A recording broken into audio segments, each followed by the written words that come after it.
Well, we're back on Studs Up. After the Cheltenham Festival, the thrills and spills of what was just the most brilliant week at Cheltenham. We're back to reflect on it and look ahead to the Grand National. And this podcast, as always, brought to you by oddschecker and Sky Bet, will feature a special guest. We'll introduce our special guest for this week in a few moments' time. But as always, I'm joined by my, you know it by now, that my Studs Up strike partner, Charlie Austin. Chaz, how do we reflect on Cheltenham? Was it a good week for you? Bad week? Your Studs Up tip went in, so I imagine you're pretty pleased with that. Hello, mate. Yeah, listen, on my behalf, I think I've done very well. I backed the couple. I backed the treble on the first day. I didn't back Contatista. I didn't add it into a fourfold, so I was pleased with that. And then basically I played with their money, but my nap won first race on the Wednesday, didn't it? So happy days, mate. That was a great shout from you. And all through Studs Up, you've been absolutely buzzing and raving about Bob Ollinger, and you were spot on. He's a proper horse. We're going to talk to our special guest about some of those standout performances. But was there at training? We've spoken about the sort of conversations about Cheltenham within the football clubs beforehand, but did it really sort of take hold of training during that week? And were the players chatting about what was going on in the racing world? Yeah, massively. It was even lads I didn't think had a bet was asking about, I even had people messaging me asking, what do you know? The amount of stuff you get sent, do you know what I mean? I was just forwarding everything, every Tom, Dick and Harry's message onto people, do you know what I mean? But everyone just gets sucked in with a buzz of Cheltenham, don't they? Do you know what I mean? And they certainly did in the change rooms.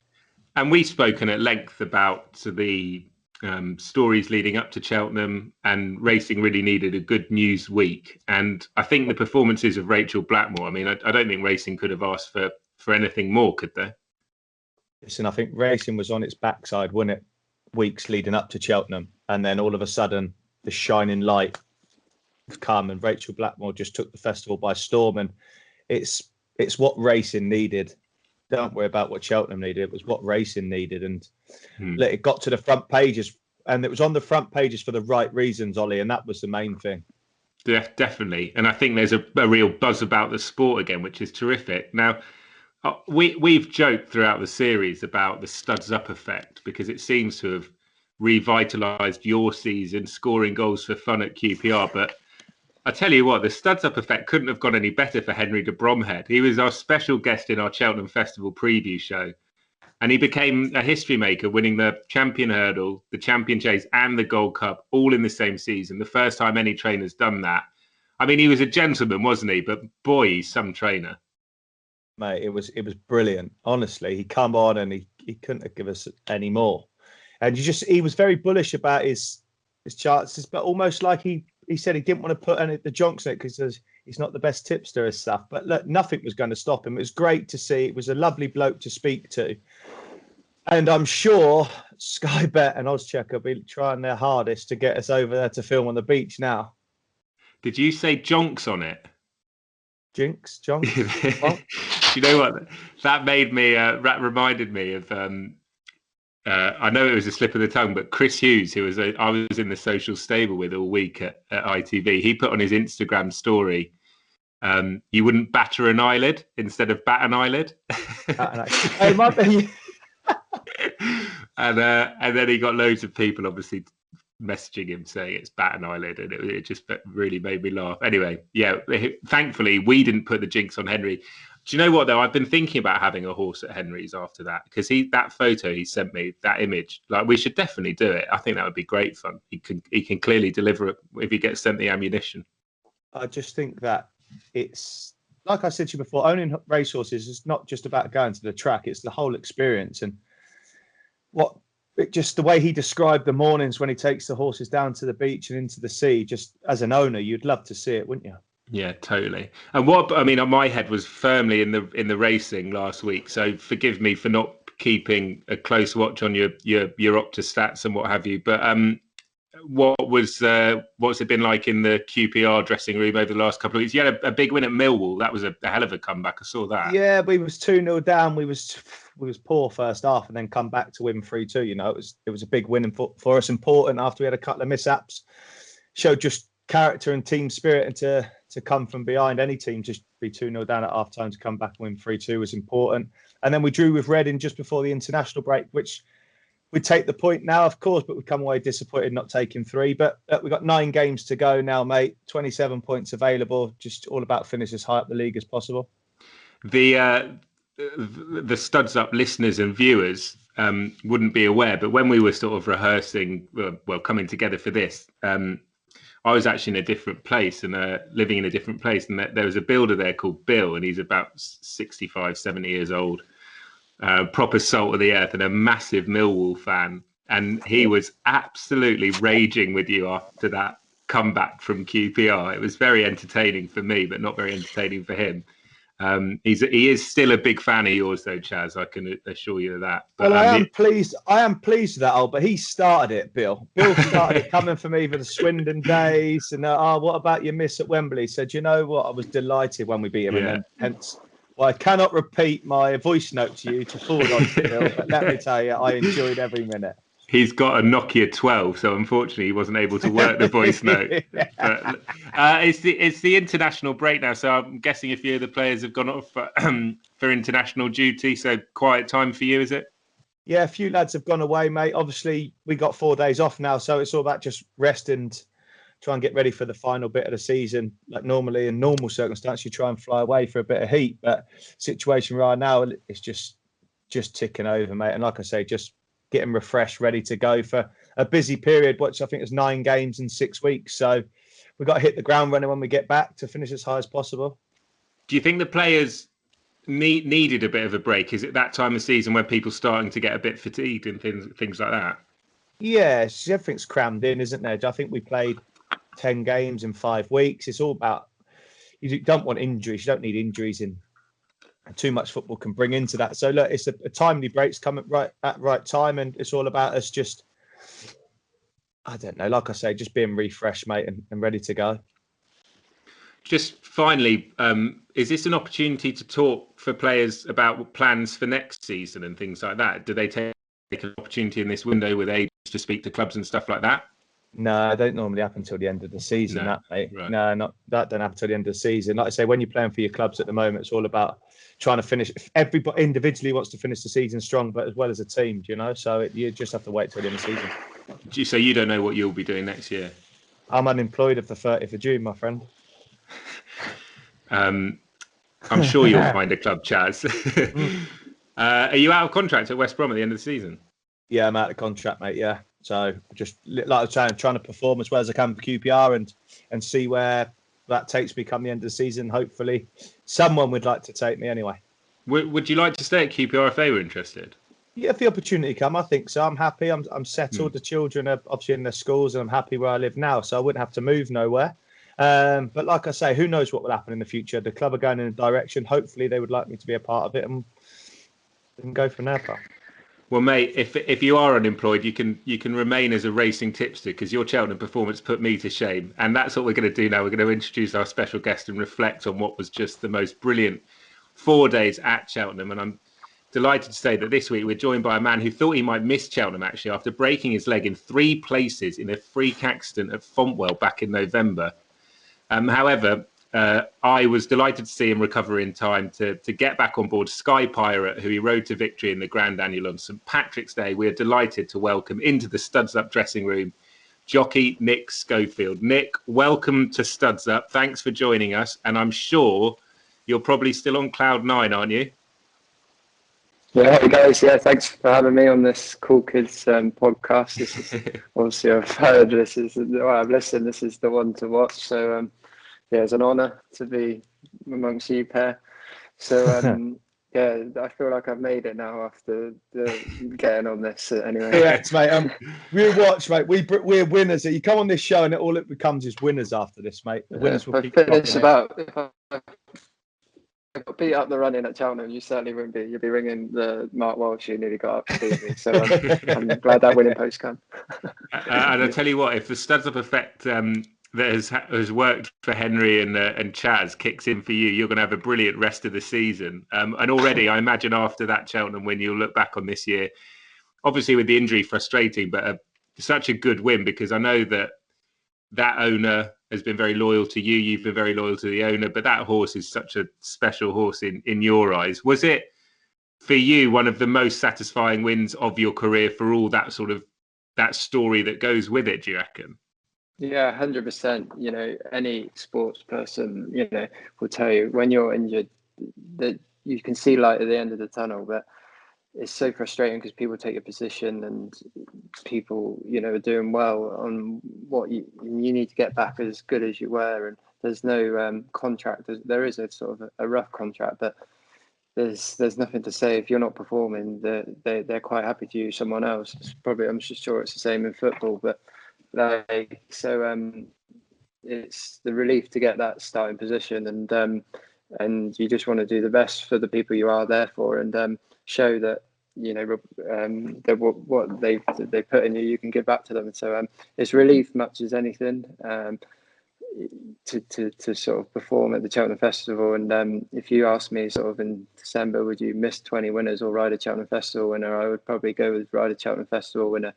It's such a big thing that Cheltenham's become, and it's like our FA Cup, and it's the place that you just need to perform, really. And this week's shown how difficult it is for the English to even get on the scoreboard. So I feel very privileged to have managed to just get, even though it was just a handicap, you're still on the scoreboard.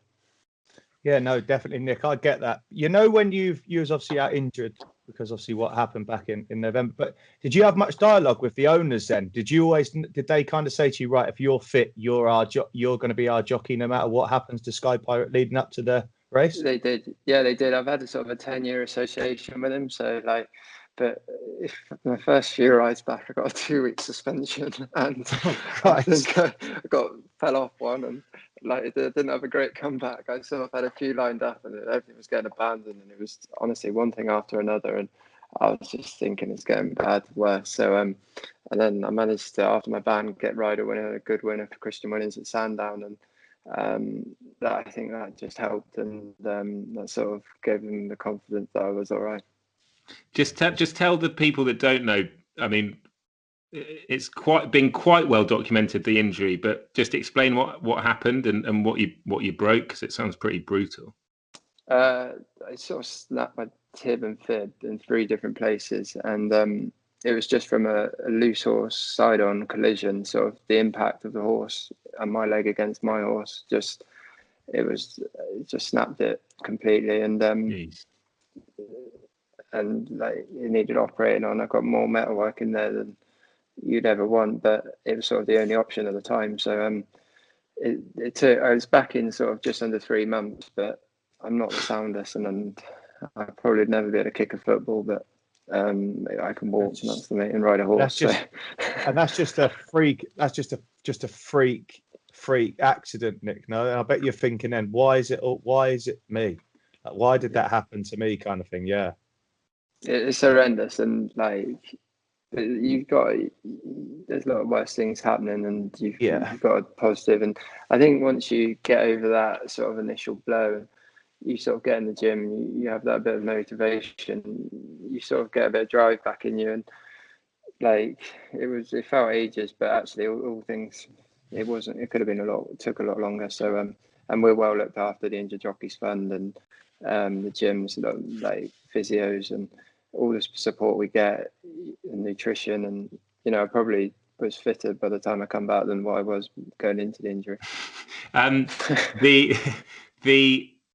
The horses that we're going to talk about, we're going to pick out some standout performances from the week. Basically, Henry de Bromhead, because he had a phenomenal week. Yeah. But before we talk about some of the standout performances in the championship races, let's just take a look back at Sky Pirate's victory in the Grand Annual, and what a terrific win it was. And Sky Pirate now, Nick Scholfield has taken it up as they head towards the closing stages, but here's On Two-Car and Mark Walsh to deliver a late challenge. Sky Pirate in front, On Two-Car is gaining with every stride, so I just think Sky Pirate held him. Nick, I'm sure, well, I'll ask you actually, have you played that back over and over again on your telly at home, watching it back, going, geez, I was good there?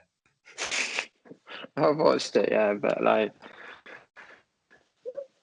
it's it's done now, isn't it? Is you got to look for the next one. But yeah, no, I appreciate it at the time. It was obviously, a lot of people have asked me, like, is it a lot different? It must have been not so good without the crowds, but I promise you, I enjoyed it every bit as much as if the crowds were there. And like, we couldn't celebrate, and I had a few drinks that night. But like, Charlie's probably the same with football. When you do well, you know how much it's took to get there. So you appreciate it when you do it. And the Cheltenham was exactly the same. The actual racing was no different to any other. Like, it was so competitive. The fields were very tight. The horses, they all sort of got there, and everyone was there with their A game. And you probably didn't have your social runner. The owners just wanted a day out, so every horse that lined up had a chance. And the jockeys were riding like that, and there was no inch given. And so to win the race is, it still means as much as even if the crowds were there. When did you know you were going to win? Did you think early on in the race that you had as good a chance as any? Were you always confident on him?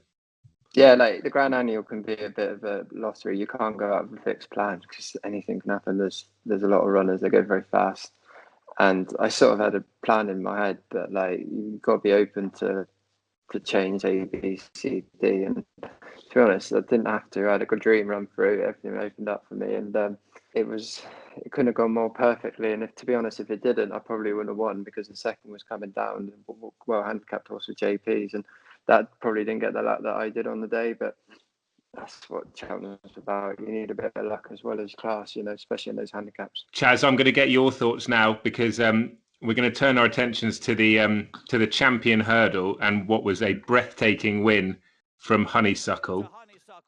Did you? I mean, we've spoken a lot. Ian Dowie actually tipped this horse up on his. Well, yeah. Thanks to us pointing him in the way. But anyway, we'll credit Ian for that tip. But yeah. Can you remember a champion hurdle winner in recent times that was as dominant as that? I thought she was breathtaking. She was breathtaking. I think you'd have to go back to Fahine. Just in the way that he obviously won, but she was brilliant, fantastic. Do you know, looking up against Epatante, you just didn't know everyone was thinking, is she going to be able to put it up to her? Both of them, the mare's allowance they're talking about, etc. But regardless of the mare allowance, she battered them all, didn't she? And Rachel was fantastic on her from pillar to post. Yeah, she was world class. The Rachel Blackmore thing, Nick, she sort of become an overnight superstar in sport, but is it fair to say that everyone in the weighing room has known about how good she is for a long time?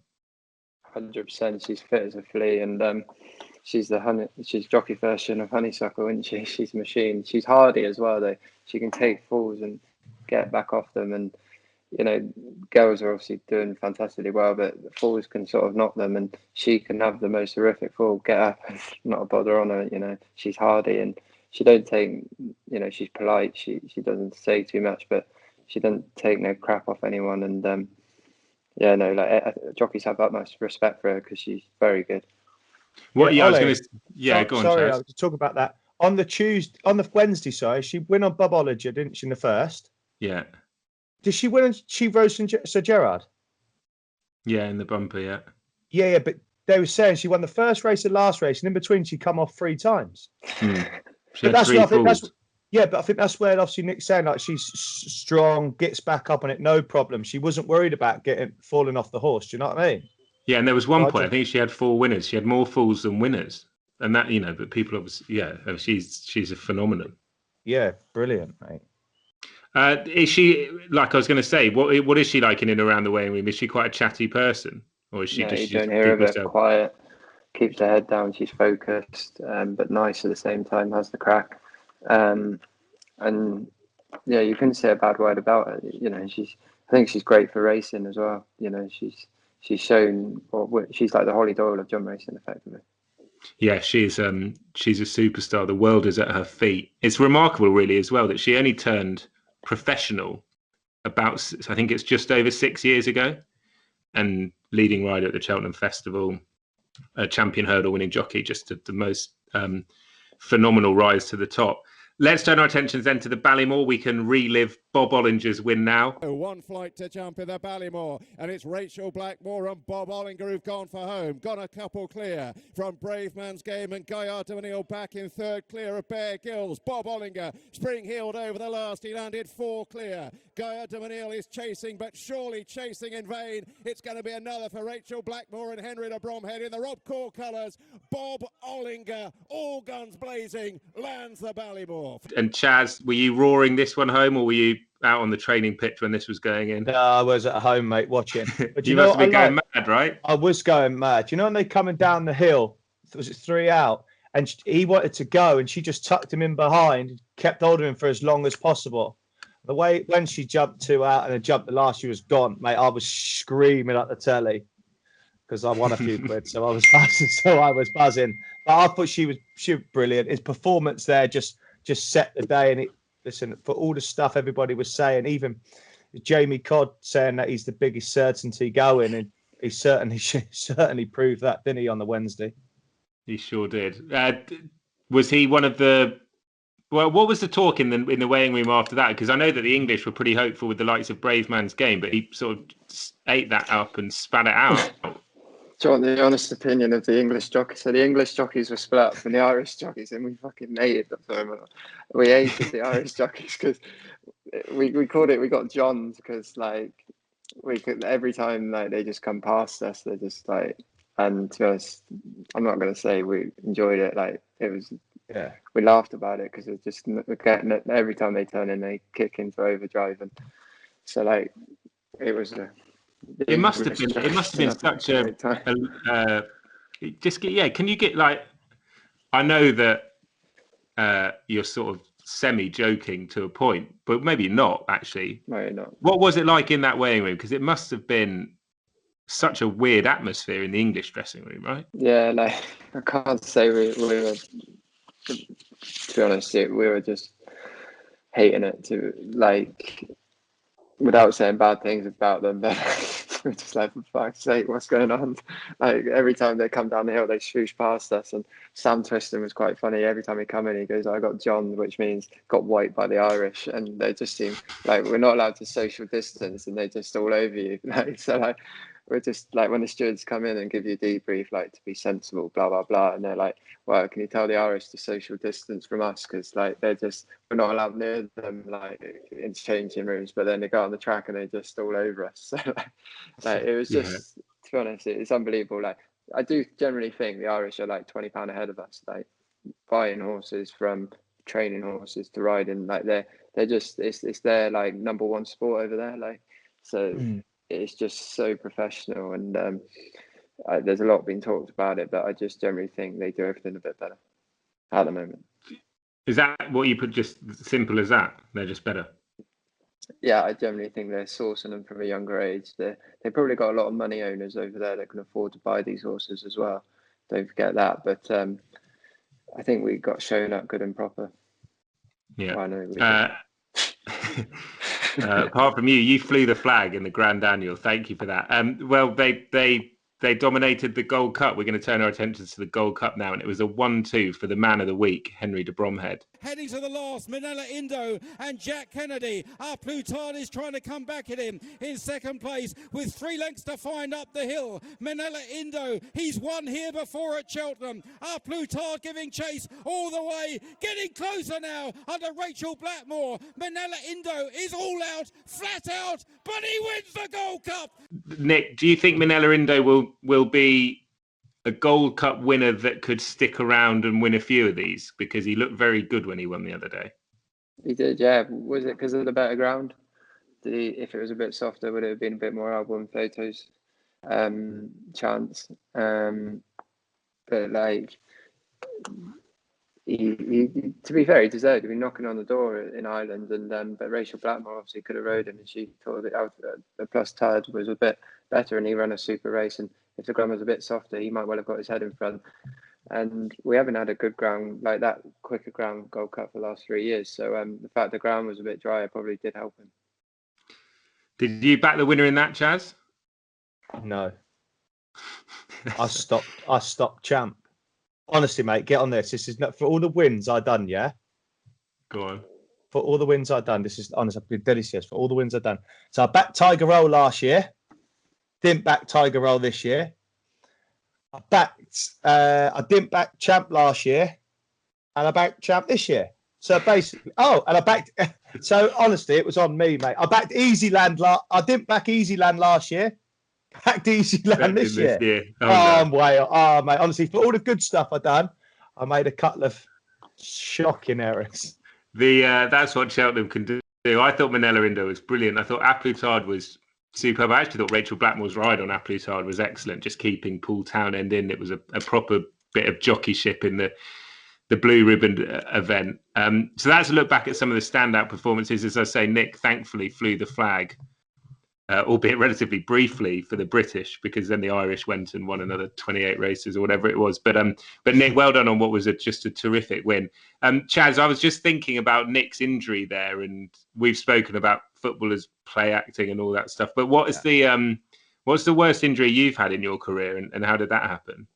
Mate, I dislocated my shoulder, my right shoulder. I've done it like four times, both sides. I've had operations both sides. But we was playing Europa League for Southampton against Hershey Bashiba. I've gone up for a header and landed awkwardly. Dislocated my shoulder, the worst. Was it agony? Anyway, so sounds agony. Hey, honestly, agony. But then when it goes back in, the pain is like, the relief is incredible. Anyway, so I spoke to the club and my agent. Because I've had it done twice in the UK, I was like, listen, that's it. I'm not getting it done here. You're going to find me. The club's going to find me the best in the world. And that's what's going to happen. Anyway, so sent me out to the Stedman Clinic in Colorado. Oh, wow. Mate, I flew over there. Isn't he a knee specialist as well? Yeah. He's the one that done all the cruciates, anterior cruciate ligament operations. Anyway, so I've gone over there to a guy called Peter Millett, and in Vale. I went over there like the 20th of December, so Christmas time. Took my wife and the kids. Like the club paid for it all, but honestly, I went. So it's they had a holiday, white Christmas. I've gone over there, but mate, they took bone from my hip and put it into the back of my shoulder. So the only way I can explain it is if you held the palm of your hand out, so hold it flat. So put your right hand in there, like in the other palm, and then push up. Yeah, that's it. Now then, just turn your fingers up to stop it from going. Yeah, so Nick, how you've got it right. My bone, they put that on the back of my shoulder, but they took it out of my hip. So a Lego-sized bone block out of my hip, put it in the back of my shoulder. Like the next day, the shoulder was no problem. My hip, mate, for about a week, I just couldn't walk. Jeez. Mate, I was in all sorts of bother. But that was the worst by far, mate. The worst by far. Lego How man. old were you when that happened?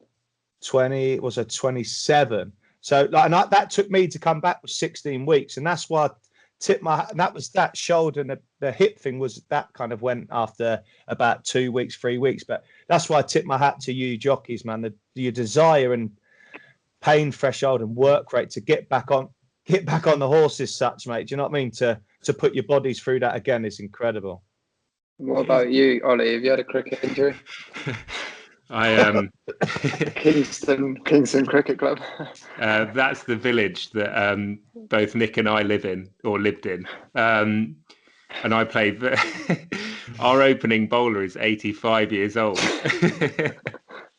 I actually no. Funnily enough, I haven't had an injury. I fractured my thumb once when I was about 12. Other than that, that sounds brutal. But it sounds actually for the family and the kids, mate.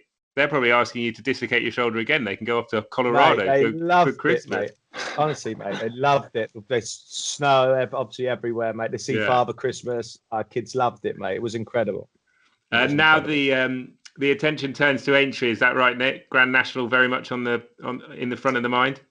Yeah, and big week it'll be as well. And it's going to be interesting to see who goes from Ireland, because if they all turn up, but they've obviously got Punchestown and Fairyhouse to come, so might not get quite as many over, and obviously quite difficult travelling, and whether they'll bother to do the whole thing, I don't know, but I'm sure they'll bring the good ones over, but let's hope they leave a few races for us to be competitive in. Is it the same sort of atmosphere, Chaz, for footballers around the Grand National? I'm guessing you're playing that day, but we're playing, but Yeah, that the 2 days leading up to it, not as much, mate. But everyone's involved in the sweepstake. Do you know what I mean? I think every football club tries to do that. That's good fun. Everyone's involved in that, so it's good. But Nick, going on about the Irish horses and stuff, like whether they will become that, like it's almost like we're defeated already, aren't we? Do you know what I mean? As mad as it sounds. It's like you imagine it's like playing Man City, ain't it, in the FA Cup or whatever. That's what it seems like it's going to happen, or in the Champions League over 2 legs. It's tough to reflect on what happened at Cheltenham. What's actually stopping them to come and do that again at Aintree now? Yeah, but Liverpool looked unbeatable last year, and they sunk. So, being a Liverpool supporter, but look, it's a different racetrack, and I always think we do a bit better at Aintree than we do at Cheltenham, and Cheltenham's a big thing for Ireland, and but the Grand National, they've got some serious contenders in that, and you know, I know a lot of we've got Clough Clap as a real red hot favourite, but I think you've just got to go down the list and look at some of them. Yeah. The do you remember your first Grand National? How old were you, and what was the horse that you rode in? I was about 17, Cornish set. I think me and Aidan Coleman were like having our first. We were like basically just got out of school, like out in Liverpool the night before, not having a Scooby Doo. What's going on? What, out in the town, or having a boogie in the clubs? Yeah, like just a lemonade and. I was going to say having a drink. Yeah, you weren't allowed. But it was a bit different back then. It's got way more professional. Like jockeys used to go out and get pissed and in town, and it's not quite like so much like that now. But I find this fascinating, Chaz. Nick, can you give? Because Chaz, I mean, I've obviously heard of these stories. I don't know whether you have as well. But Nick, just give us an insight into what it was like back in the day. Before, like, you're 17, you've just left school, you're about to ride in the Grand National. Are you not terrified? I just lost my virginity, so a bit keen and looking at women. So, like, yeah, it could all be an eye opener, but like, to be honest, it was a blur, like just a dream come true. I think I rode in the National. I rode in Fox Hunters, Topham, and National, and got around of all of them, but I couldn't tell you how. Like, I think it was just survival, and I think Paul Nichols put me on some safe ones. The one in the Grand National was called Cornish Set. It was about 100 to 1, but I think I got around for like 12 or something, and but it was a blur. Me and Harry Skelton stayed in like a travel lodge and nothing fancy, and I just lived it out and enjoyed the week. But it's all a bit different now. The feeling you must get when you cross the line in your first national, having got round at the age of 17, what was that like? It's a bit surreal because you hear so many stories, and like you speak to all these people, get as much advice, and you speak to people like Graham Forner, who's about 80 and rode in about 50 Grand Nationals. You ask Ruby, you ask whoever you can, and you hear very different things. And to be honest, I would be the most intelligent, so like I'd remember like the vague things and like just watch speeches and the canal turn slow up for that, like the basics. I just try and remember, but other than that, it was just a blur, and you just sort of go with it. And I think self-preservation, they're a lot bigger back then than what they were now, because you had the fixed post, and now they have the easy fix, a bit more friendly. But back then it was a bit, you get around, survive, and then worry about the race or 3/4 of the way around. Yeah. Did the jockeys, were the elder jockeys in the weighing room at the time quite forthcoming with advice? And are you the jockey that is like, for example, this year, if there's a jockey having their first ride, will you be helping them out? Is there quite a sort of a camaraderie in that sense? It's got a lot more professional now. They have like course walks at 10 o'clock with these old jockeys that, you know, give the younger lads special help, and they're at every race course now. Like, it's basically like mini coaches, and the game's just fast forward in 10 years. It's come a lot so far. Like, there's breathalyzers, drug testers, like, and there wouldn't have been 10 years ago, and it's all got quite professional, which you needed to, I suppose. But yeah, it's a lot different to what it was. I wonder where you would have passed that breathalyzer on the on the first year. Do you? The valets definitely went up. So the lads who look after us, they love Aintree, get out in the town. It's the highlight of the year for us. It's much more relaxed in Cheltenham, and you go out there, you do enjoy it. And obviously the racing you've got to concentrate on, but it's an enjoyable few days as you run it. So there is still that Aintree element of people enjoying being in the city of Liverpool and sort of enjoying the buzz around the Grand National. Yeah, it's like, and to be honest, like leading up to it, I would never get texts off anyone like saying good luck today. You'd have about 50 in the morning from like your school friends. They'll be like texting you good luck. And it's just the people look at the Grand National even more than the Cheltenham Festival. Like Cheltenham Festival is our Olympics, but the Grand National is the one that sort of sets you to the wider public, and it's such a big thing for racing. I think it needs to be promoted because that's what the people talk about, and it's such a great. It's like the Derby on the flat. It's it's like Wimbledon, and it's the one that draws the crowd. You've ridden the favourite in the race as well. What was the pressure like going out on board the favourite, the one that near enough the whole nation was siding with? Yeah, I finished third on him the year before, and I was really looking forward to it. But sustained an injury just before the chair, and I fell off him, which is not the best place to fall off because the crowd are all there. So it's I've had highs and lows, but the year before he was exceptional, and I don't think like Tom Scoo's obviously looking to ride the cloth cap of this year, but when you're a jockey, you obviously have to do more media, more sort of things, but sort of an hour or two before the race, you focus, you're in your weighing room, you're talking to your mates, you concentrate on the race beforehand, and you've got to try and shut that out because it'd probably be a little bit less different this year because obviously the crowds won't be there, but I suppose it's like when Charlie's in the FA Cup or like there's a big match and you're being asked to talk to every media, you sort of do it, say a bit, you say the same thing to about 5 people and then just go back in and concentrate on the game at hand. Oh, that's exactly right. Do you think when you sort of obviously when you look back on your career, the Grand National is going to be something like monumental that you'll talk to your kids, grandkids, and whatnot about. But do you get asked a lot about what it's like to jump those fences? Because I know they've been modified; they're a lot safer. They're a bit smaller than they were back in the day, but they're still a real test. Can you just try and explain to those that are listening or watching Studs Up that perhaps never heard a jockey talk about it? Like, what is it like, that feeling when you're going down to Beecher's Brook or the Chair, these iconic fences? Yeah, they are different to because the birch that we usually jump is faced upright, and the horses, so when they brush them, you sort of can go through them, whereas the birch and the national fences are like lied across, but so if you knock one of them, the horse's momentum go forward. So you need quite a horse that sort of gets his knees up, and you have to give them that much more respect. The jockeys do ride it, but some horses go down, attack them, and they know exactly what to do. And you can see horses a lot better around there than anywhere else. But I know it seems silly, but it all depends. Every horse is different and depends what you're on. And if you're on a good one, it's great. If you're on a bad one, you know your fate, and you just got to tuck up and roll. Very terrifying, I imagine. Yeah. Is it terrifying if you're on a bad one, or is it all part of the job? Try and avoid them, like when you asked me to ride the Rainbow Hunter. This is the thing. I actually asked Nick to ride my horse in the Grand National, and he said no and rode the favourite. I don't really blame you, but yeah, we came down. Yours actually did better, didn't it? Yeah, we got further than you that year, but yeah, that'll teach you. If you could have I don't think you'll ride yet in the Grand National, but if you could have the pick of any ride, who would you ride in the race? Cloth Cap, John Joe Neal's. I think he's been exceptional. He's a great touchwood. Like going into the race, you wouldn't want to pick anything else. And if it is genuine good ground, he seems to bounce off that. He looks a straightforward ride.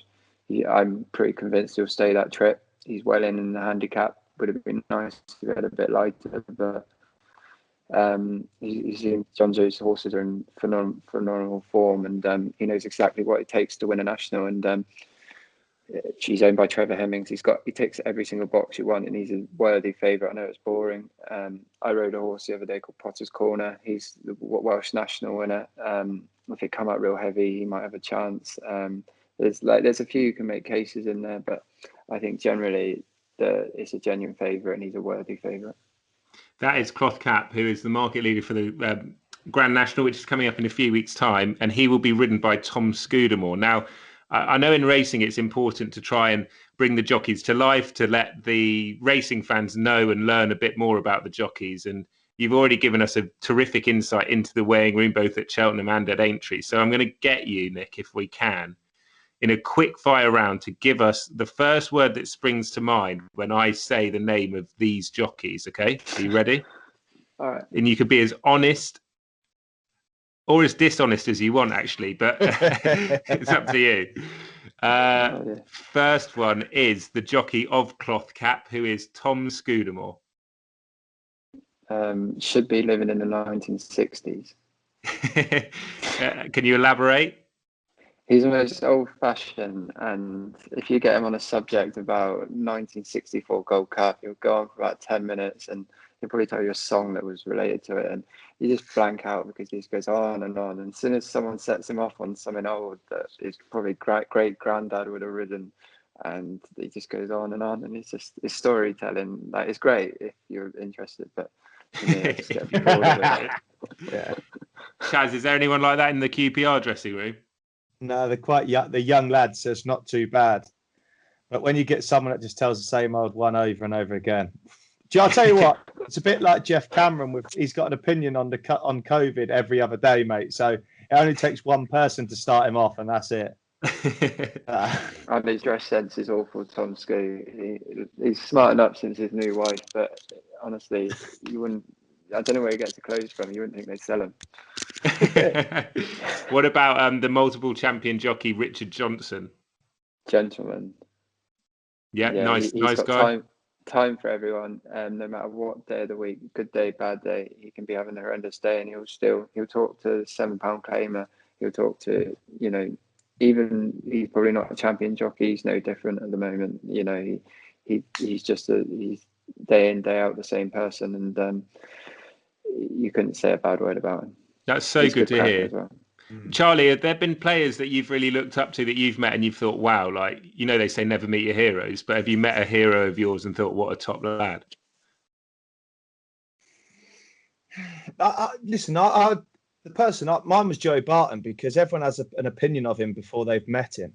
And that's just the character he is. I thought he was brilliant.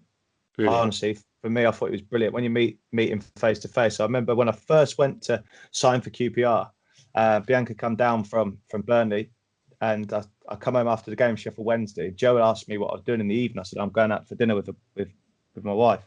He went, oh, why don't you come out for dinner with me? I was like, all right, fine. So I went back to the hotel. I said, no, we're going out for dinner with Joe Barton tonight. And she was like, no, I ain't. I was like, come on, it's a teammate. We have to. It's the first time. She's like, okay, fine. Literally go out for dinner and stuff. Come back and in the evening, she's like, oh my God, my opinion of him has changed. Just having one evening, do you know what I mean? Spent in his company. Yeah, it's amazing ridiculous. How the media can. I mean, obviously, there's a lot of the Joey Barton story, but yeah, I've heard that plenty. That he's a much nicer guy than many people give him. What about someone you've met who you really looked up to? Turned out to be a bit of a tool. Anyone like that? No, I've been quite fortunate, to be fair. I'd love you to reveal someone. Absolutely bury them. Sit on the fence. Okay, let's continue our look into the weighing room. Harry Skelton, Nick, what's he like? Mad. Yeah? He's a freak. Honestly, I don't know if you have it in football, but I was at Hereford yesterday, and obviously he's chasing the championship, and he is absolutely revved to the max. If he'd have blown a gasket if he was a car. So he's basically in the weighing room, banging the wall because one got beat. He was like, pig! It's a fucking pig! And he's just, honestly, he's zoned to the max. This championship, which is great to see, but honestly, his wife Bridget must be getting it at the moment. I just feel sorry for her, really. That's really interesting. Is it proper tense in the weighing room now about this championship then? I just try to avoid it because if he gets beat on one, he's just like, fuck. He's throwing and wow, and he's just mad to get Brian Hughes, and he'll do anything, and he's absolutely zoned. He's just revved to the eyeballs. Who do you think is going to win it? I think momentum's with Harry at the moment, and he's got the support of his brother, and Ollie Murphy's putting him up, and they're going all out to win it. He's zoned, and Brian will need his own trainers to sort of have a good run because Harry's going all out to win it at the moment. Wow.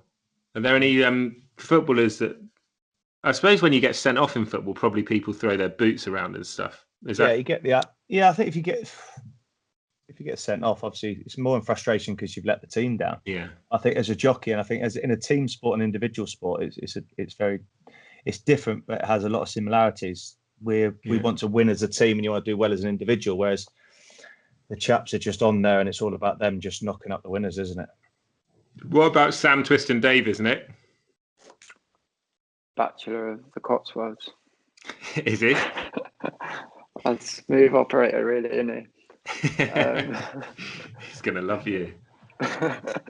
He can tell a story, and women seem to like him. And he's sweet, he's ginger, and I don't know. It just seems to have the. I think they just think he's sweet and innocent, and when really he's probably an absolute, And what about Nico de Bonville? I actually got a lot of time. Posh. Nico's Nico, but he's very intelligent, and I actually enjoy having a conversation with him because he does analysis for everything. I'm not that clever, but you sort of ask him, and he puts a good light on everything, and he's he doesn't say much, but what he does say is worth listening to. Thank you for that. That's given us a terrific insight into the way we think, Chaz. Wouldn't you agree? I didn't know that about a few. Can you tell us about the TV presenters? No, we're moving on to the Studs Up hat trick, which is a regular feature on Studs Up. And Nick, this is where we ask you 3 questions, the same questions that we ask every guest. It's the final thing we need from you before we say thank you and goodbye on Studs Up. So quick fire round, but we might get you to elaborate. So the first question in the hat trick, this is going to be a left foot volley, if you like, and this is going to be, who is the biggest influence on your career been? Paul Nicholls. I went there from 16, just left school. He looked after me, nurtured me, and made me champion amateur. Over 100 winners, Grade 1 winner, Festival winner, Aintree winner, rides in the Grand National, and he just gave me something that no one else could. And I'll never forget, what he's done for me. What about the? This will be a header, I think, for the second goal in the hat trick. Who's the best? Actually, I'll keep this open. Who's the best horse or jockey that you've worked with in racing? You can pick one of the 2, horse or jockey. Worked with Ruby Walsh. Needs no introduction, and probably I was around when Cato and Denman were around. So, although I didn't ride them in a race, just to see what they did, and it was remarkable. What team were you in, Corto or Denman? I was in the Denman fan club, but he's a tank in me, and I just was always in his. And I love Sammy as well, and it was great for him. Chaz, were you a Corto or Denman man? Denman. I was Denman as well. Yeah, I don't know. He was more like I guess he was the people's horse, I guess. Is that a people's horse? I don't know. Everyone kind of went to him because as much as KFO was great, everyone wanted He's just Denman a bruiser, wasn't he? Yeah, mate. And the way he won the Hennessy that day off 11-12, was it off 11-12, 12 stone, whatever? Honestly, mate, ridiculous. So unreal. Yeah. And finally, Nick, what's been your most embarrassing moment in racing? Be here all night, man. Was it when Anthony not jumped on a horse and you got back in the winner's enclosure on football? When they painted Paddy Power on the horse's bum in the race, it was pretty embarrassing. He had a PP on sprayed in green. Obviously, I've done some funny things for oddschecker actually over the years. They seem to humiliate me well. Well, they'll be delighted. Maybe they'll be a bit annoyed actually that you haven't humiliated yourself on this podcast. You've been an absolute star, and we're all thrilled that you were able to represent the Brits well at Cheltenham and get in the winners' enclosure. And it's so good to see you back riding with a smile on your face, mate. So a huge thanks for joining us, and a huge congratulations on your festival win, Nick. No, thanks very much for having me, and it's been a privilege. Cheers, Nick. It's been a pleasure, mate. You've been good fun. This week, a slightly different take on the Charlie's rant because it's the international break. So I want to get your thoughts on, the San Marino thing. A lot of people, as Chaz, have spoken about San Marino and what's the point of England playing San Marino. We're recording this before the match, so I'm sure when people are listening to this, there would no doubt be a comfortable victory for England. Famous last words. But it got me thinking about your experience in the England camp, because you got called up. Can you just take us back to when you got the call up and how that came about? I just scored 18 Premier League goals for QPR, the team that just got relegated, which was an individual achievement in itself. But to be part of a team that got relegated obviously isn't great.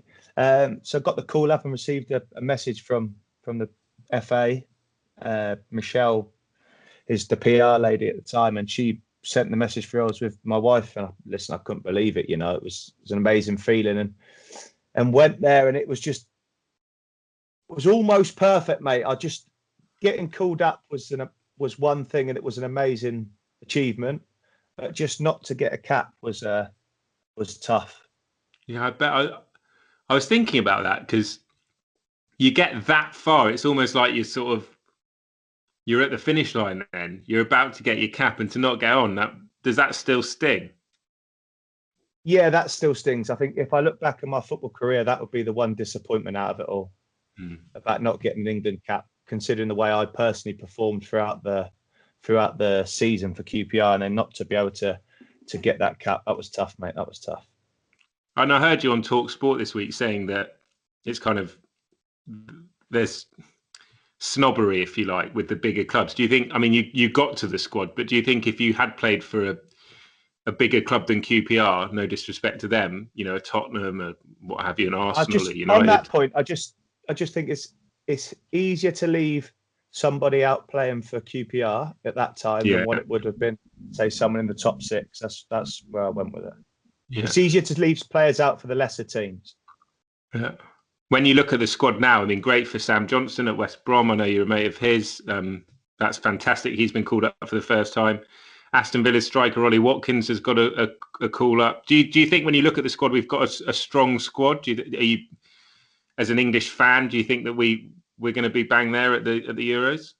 Yeah, I think we'll go close. It's going to be tough. As usual, Belgium, France, England. That's the way you've got to look at it. I think we'll go close. We've got a great squad. I think we've got to grab the ball by the horns as such with as much attacking quality we have. I think we've got to get as many of them on the pitch as possible. It's tournament football, it's knockout football. And I think that's what every fan wants to see, don't they? I don't think they want to see three at the back. They want to see England going forward and get that excitement again like it was in 2018. For those new players, the Oli Watkins and the Sam Johnson, when they turn up at St George's Park or wherever they're based, what happens when you get off do you drive yourself there? You get cars arranged for you from England, and they obviously take you there. But most of the lads play with each other now. You play with each other week in, week out. It looks a tight knit bunch, doesn't it? Group. Do you know what I mean? From outside looking in, it looks like all the lads are close together. So it'd be daunting for them when they first go there. But as soon as they're there, as soon as you get on the training pitch, then everything takes care of itself, really. Was it quite welcoming for you, or was there like cliques?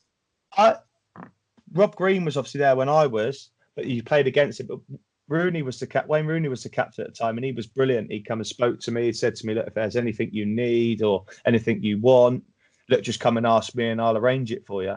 But like, if you're unsure about things, just come to me." He was brilliant, to be honest. That's great. Yeah, it's quite intimidating, right? Of course, you imagine going there. I was 24 at the time. I don't know. I played against all these in the year, throughout the year in the Premier League, but to go there and to be involved with the England squad and to be involved with the top players of this country could pick at the time, it was fantastic. I've heard other players talk about this Liverpool clique, Man U clique in the England squad. So it's sort of normal, I guess, that you'd gravitate towards people that you're mates with and you spend every day with. But was it was it not like that when you were there? When you're having lunches and dinners and stuff, you all sort of sat around sitting wherever? Yeah, everyone was sitting wherever, because it was quite a younger. Yeah, I think that happened beforehand when you had, like you say, the Man United, Chelsea, all them fighting for it. But everybody now was mixing and integrating fine. And I just think that's even more so now. That's shown in the results, England, the direction they've gone. That everybody gets on with each other a lot better. Some players find pressure can get to them. Yeah. And I think that the difference between professional sports people and very, very good non-professional sports people is how they handle it, and what have you. When you're training at that level, does the pressure or do nerves kick in that you'd never experienced before in your professional career? Because it is England, it is the pinnacle. It is the pinnacle, but you don't want to. You're there for a reason. You can't get away from that. You're there because what you've done beforehand, but that almost means nothing. When you get there, it's now right. I'm going to show these guys that I'm here for a reason. What I've just done previous year or the previous months is not a fluke, and I deserve to be here. And when you play with better players, it makes you want to play better. It just, I don't know, there's something inside you that doesn't want to underperform and let yourself down. So it's a great opportunity for any person going into England squad's first time to go and prove themselves on that level. The feeling that you must get when you put that training top on with the three lions, for any young boy or girl out there, just to have that dream to play for England and to be involved in it. Can you remember when you got given your training kit, how you felt? I just remember putting on, looking in the mirror and just thinking, wow. Do you know what I mean? Just gobsmacked, really. And like I said, it just goes back. That's what you do every day. I know, mate. I just think it's a bittersweet. The England side was a bittersweet moment, mate, because as for almost it was great with that little bit, for not to actually put on the shirt and go across the white line and to get that cap, that was quite tough. And like I say, it still hurts, right? Yeah, when I look back, yeah, definitely. And when I think back about, like I say, when I retire and I look back over my career, that would be one of the deciding factors that would disappoint me the most. Did you ever look into later on, maybe after a couple of years after that, did you ever look at don't laugh, but did you ever look into your family tree to see if you had any Scottish grandparents or Welsh grandparents? Mate, like before this happened a few times, I said to my dad, "Well, you got any Scottish or anything?" He's like, "No, child, just pure English." I was like, brilliant. But no, that's what it is, isn't it? Do you know what I mean? It's one of them. I definitely looked into the family tree. You never know, do you? So, do you get any of the other like Scottish FA ring you up to say like you don't happen to have a Scottish name? No, I never had any of that. I've never had none of that. It would have been an avenue I'd probably look down if the opportunity was there, but it was nothing. There was nothing there for that. Could be Irish. Charlie O. Austin. You'd want to be Irish in racing this week. Yeah, you're not wrong, mate. You're not wrong.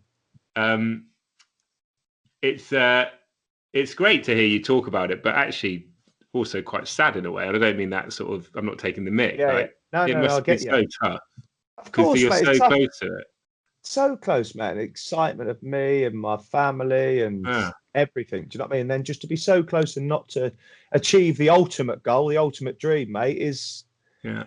It is gutting. And when you speak about it, and actually, as much as you can speak, and I get all excited and do you know what I mean, animated when I speak about anything, but when I do think about that and talk about that, then it just kind of it kicks me back. If that makes sense. Have you kept any memorabilia from your time within the? I mean, I've got my two. Yeah, I've got my two football tops upstairs, but they're hanging up, and it's great to see my name and number 18 in the back, and it all imprinted and embroidered on there. But to not have worn it, do you know what I mean? Is quite tough. So they're just hanging up. But listen, they're there, and it's a bit like I say, mate. The perfect work experience is a bittersweet moment. I don't want to end on such a sort of sad tale. So what have you got this, what are you doing for the rest of your break? You've got a few days off, right? Yeah, a few days off, mate. Date night with Mrs. Austin? Date night with Mrs. Austin, which is Thursday night. You guys will not hear this till Friday. Date night with Mrs. Austin, Thursday, and then just relax, mate. And then we're back in on Sunday, actually, because we play on Good Friday. So, and the golf course is open next week, so I'm teeing off 9:54 next Tuesday, so I can't wait, pal. So, it's always a bright light for it. I've ordered a dozen Callaway triple stripes. Right. Get on this, right? I've ordered a bag of teas, obviously. Then, when I've gone to click out, it said, item also bought with this. Mate, I bought a wire brush for my irons. I mean, an iron cleaner. Yeah, like, who do I think I am? What do you play off? 12. Oh, mate, we've got to have a game. I cannot wait. It's going to be so good. And actually, in all seriousness, like, people have really struggled through lockdown. You and I have been fortunate. You've been able to do what you love, do your job. So have I. But I think everyone up and down the country and all over the world is pretty excited to be looking at hopefully what is quite a large light at the end of what's been a pretty desperate tunnel. So I'll see you on a golf course soon, mate, I hope. Yes, you will, pal. Yes, you will. We'll have a studs up round of golf. We have, as always, got our studs up double, and this week is no different because the flat is back. The Lincoln at Doncaster is kind of the kickstarter to the flat season, and that's where I'm going for my selection. I'm going for Hikiki for John Gosden. Is the favourite, or certainly towards the top of the market, but there's a £7 claimer riding him who I think is going to be the next big thing in racing. It's the first time John Gosden's used an apprentice in about 30 years, I think. And I think him taking off £7 is invaluable. So for me, it is Hikiki in the Lincoln. Benoit Dallas Sayet is the jockey, and John Anthady Gosden, his son, on the licence as well now, will be my leg of the double, which I need to raise my game because you were successful in the Cheltenham leg. So what have you gone for this week, Chaz? I have gone over in Maidan for the Dubai World Cup, but I've gone in the UAE Derby and I've gone for Manesic. Trained by Doug Watson, ridden by a good friend of mine, Sam Hitchcock. I know he likes a horse a lot, and fingers crossed he can end his time over in Dubai with a winner. Yeah, terrific. So that's the double. Manesic in Dubai in Maidan and Hikiki at Doncaster in the 310 for me. Just to let you know, Sky Bet's Cheltenham offer, the money back as cash if you lose, was credited over 1 million times across day 1 and day 2 of the festival, which is remarkable. So loads of people taking advantage of that offer. And this weekend, make sure you check the Sky Bet app for similar offers. I'm sure there'll be plenty out there ahead of this weekend's racing. And you can go and find the Studs Up Double in the horse racing tabs, the special market. It's on the Sky Bet website or app. And you can row in with me and Charlie. We've had so many times we've hit the crossbar. It's almost been a studs up crossbar challenge without actually having to try and hit the crossbar, because we've had one of us has come in every week, but we haven't quite had the elusive double. We're getting so close, mate, and yeah, I just feel I feel it. This week could be the one where we go and we take it by storm, mate. I really feel it. And how good would it be to end this series with a studs up double going in, because this is the last of what's been a thoroughly enjoyable series. And Chaz, I've got to say, it's been an absolute pleasure working with you on this. And let's hope we can get that double in. Oh, mate, it's been absolute. I've enjoyed every moment, even to when we look all the way back to the one with Ali McCoy's the first one, all the way to now. It's been amazing. I've loved every minute of it. And what a way to finish. Can we get the double in? It'd be the perfect ending, wouldn't it? Definitely. And you look back, and the listeners and viewers will not give two hoots about this, but when you think about the technical issues we've had, when we had Jack Cork moving his computer from his office to his kitchen, kicking the kids out, Ian Dowie trying to work Skype, us trying to charge our computers, like Charlie Austin trying to charge his MacBook.